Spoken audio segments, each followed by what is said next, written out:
Ma'am आप है ना आज है ना हमें संधि और संधि विच्छेद समझा दो। मैम ने हमें समझाया था पर अच्छे से समझ नहीं आया, मतलब थोड़ा बहुत समझ में आ गया। अच्छा। आप आधा थोड़ा और समझा दो जिससे हमें अच्छे से समझ आ जाए। अच्छा, संधि और संधि विच्छेद। संधि विच्छेद। और ये 7th का भी कोर्स है ना हिंदी का, इसलिए। संधि विच्छेद क्या होता है?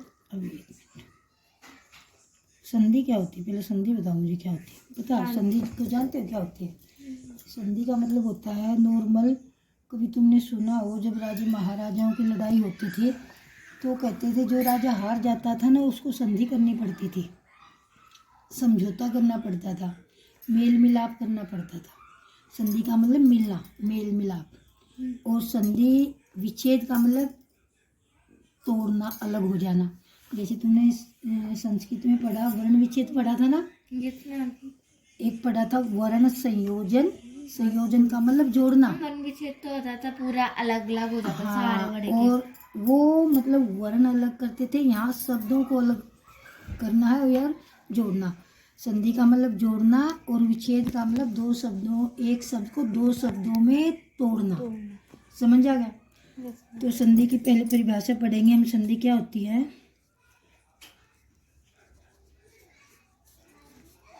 दो शब्दों के परस्पर, ये क्या होता है परस्पर? एक मिनट, परस्पर मेल से जो विकार उत्पन्न होता है, विकार या परिवर्तन, परिवर्तन उत्पन्न होता है,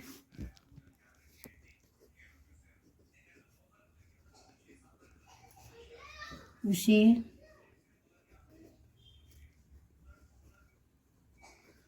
संधि कहते हैं। समझ आएगा? आया समझ में? दो शब्दों के परस्पर मेल से, यानी कि दो शब्दों को आपस में परस्पर मिला दें, जोड़कर लिख दें, और उनको जोड़कर मिलने से जो विकार उत्पन्न होता है, परिवर्तन आ जाता है उन दोनों में, तो उसको क्या कहते हैं? संधि। विकार का मतलब होता है यहाँ उन दो शब्दों को जोड़ने से जो उनमें बोलने में जो अंतर आ जाता है, इसको हम संधि कहेंगे। ठीक है, अब हम पढ़ेंगे संधि के प्रकार।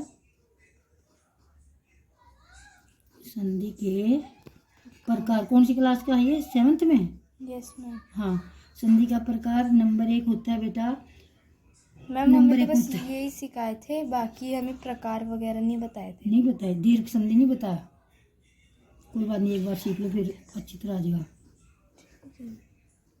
क्योंकि मैम ने बोला कि अभी तो बस इतना ही है तुम्हारी बुक में, आगे आगे बढ़ोगे वैसे वैसे ही आती रहेंगी संधियाँ। अच्छा, नंबर 1 दीर्घ संधि, नंबर 2 गुण संधि, गुण संधि, नंबर 3 वृद्धि संधि। वृद्धि का मतलब क्या होता है जानते हो? वृद्धि, वृद्धि मैंने बढ़ोतरी, बढ़ना, बड़ा होना। और नंबर 4 यण संधि,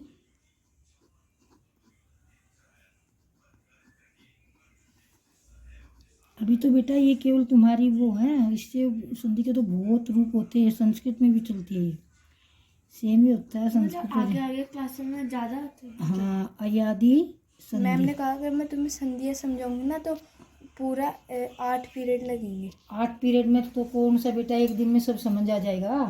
अगर एक ही दिन तुम समझ लोगे तो तुम्हारे सिर के ऊपर से जाएगा। थोड़ा थोड़ा करके ही समझ सकते हो। मतलब कहने का मतलब 5-6 दिन तो लगने ही चाहिए, एक वीक तो लगना ही चाहिए संधि में।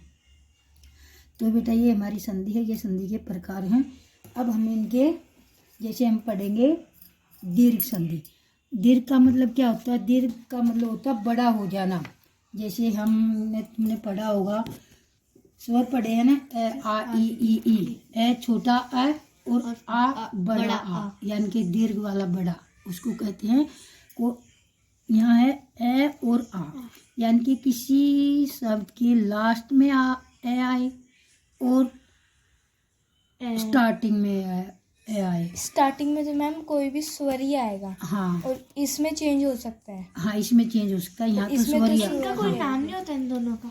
एक का नाम स्वर और इसको कहेंगे पूर्व पद और इसको कहेंगे उत्तर पद। पूर्व यानी कि पहला, प्लस से पहले वाले शब्द को कहेंगे पूर्व पद और इसको कहेंगे उत्तर पद। यहाँ लास्ट में आपके क्या आ सकता है, व्यंजन आ सकता है, परंतु यहाँ आपका स्वर ही आना है, ए आ। अभी हम ए और आ का इधर व्यंजन आया तो गलत मतलब? हाँ वो होएगा नहीं, फिर वो दीर्घ संधि नहीं मानी जाएगी ना, वो दूसरी संधि बन जाएगी। ठीक है, अभी हम दीर्घ संधि पढ़ रहे हैं। पूर्व पद में ए आए, उत्तर पद में ए आए, ए और ए मिलकर बन जाएगा आ। जैसे मैं आपको एग्जांपल बताऊंगी। एक शब्द लिखा हमने हिम, ध्यान पढ़ोगे, मैं पूछूंगी आप मत बोलना भी। Him plus Anshu.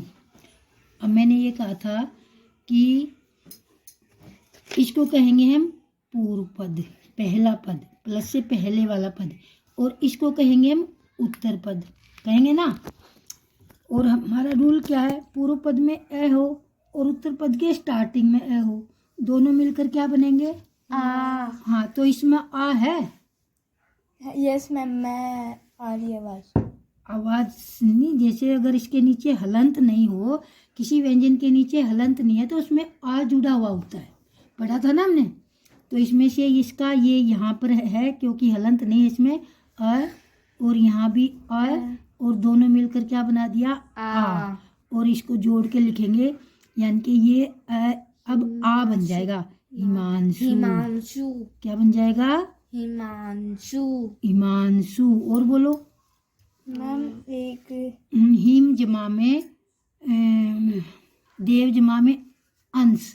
अब हम लिखें देव प्लस अंश, वह में ए है और यहाँ पर ए है। मैम हिमालय।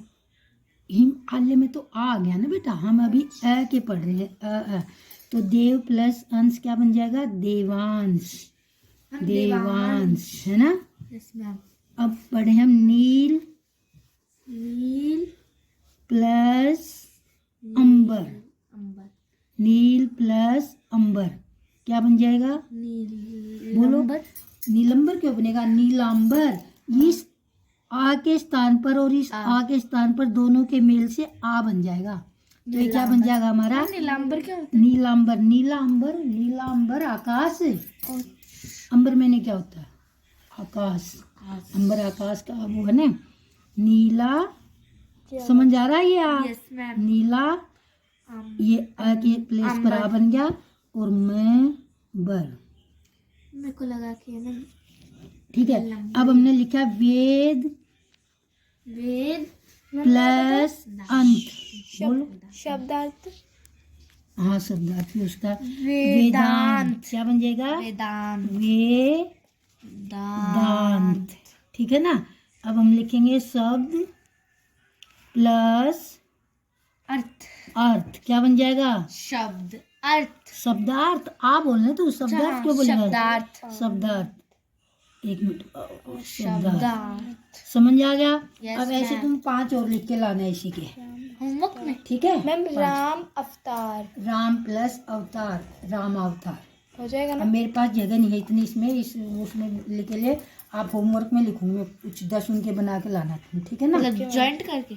हाँ, अब हमारा दूसरा रूल है बेटा, पूर्व पद में तो ए हो, पूर्व पद में क्या हो, ए, और उत्तर पद में क्या हो, आ। ए और आ दोनों मिलकर क्या बनेंगे, आ। तो हम यहाँ पर लाइन लगा देते हैं, खत्म हो गया हमारा दूसरा रूल, शुरू हो गया। अब हम पढ़ेंगे जैसे देव, आल्य।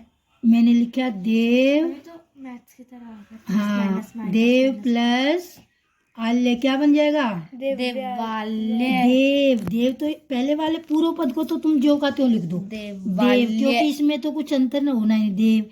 और जो ये है इसका ए और इसका आ क्या बना देगा, आ की मात्रा, देवालय क्या बन जाएगा, देवालय। पुस्तकालय। हाँ, पुस्तक काल्य। पुस्तक जमा में आलय क्या बनेगा, जमा मतलब मैम अच्छा प्लस। प्लस प्रूफ अनुमान, हाँ, एक मिनट, पुस्तकालय, पुस्तकालय।